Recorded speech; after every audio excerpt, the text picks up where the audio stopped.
প্রিয় বন্ধুরা, আজ আমি শ্রী শ্রী রামকৃষ্ণদেবের একটি উপদেশবাণী আপনাদের শোনাব। শেষ পর্যন্ত শুনতে থাকুন, আশা করি ভালো লাগবে। অনেকের মনে একটা প্রশ্ন আছে, এত ঠাকুর দেবতা মানি, এত মঠে মন্দিরে যাই, কই কিছু উন্নতি তো হচ্ছে না। ঠাকুর রামকৃষ্ণদেব এই প্রসঙ্গে বলেছেন, কেউ একজন নাকি তার কাছে জানতে চেয়েছিল, ঈশ্বর দর্শনের এত চেষ্টা, এত পরিশ্রম সত্ত্বেও কেন সে ঈশ্বরের দর্শন পাচ্ছে না।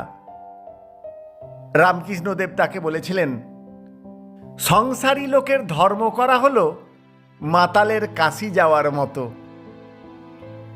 যথারীতি ভক্তটি ঠাকুরের কথা বুঝতে পারলেন না। তার মাথা চুলকানো দেখে ঠাকুর বললেন, বুঝলে না, বুঝিয়ে বলছি। একবার দক্ষিণেশ্বরে মাঝরাতে দুই মাতাল ঠিক করলো কাশি যাবে। যে কথা সেই কাজ। ঘাটে নৌকো ছিল, দুজনে চড়ে বসে হেঁইয়ো হেঁইয়ো করে প্রাণপণে দাঁড় বাইতে লাগলো। এভাবে বাইতে বাইতে এক সময় ভোর হলো, নেশাও কাটলো।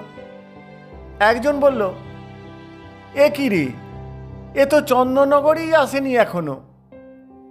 আরেকজন বলল, দূর মাতাল, ভালো করে দেখ, এখনো দক্ষিণেশ্বরেই আছি।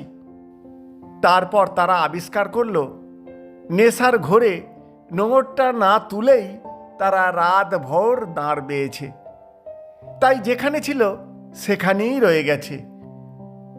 ঠিক তেমনি সংসারী লোকে ধর্ম করতে চায়, খাটেও খুব, কিন্তু সংসারে আসক্তি নামক নোঙরটা তুলতে ভুলে যায়, তাই এগোতে পারে না। নমস্কার।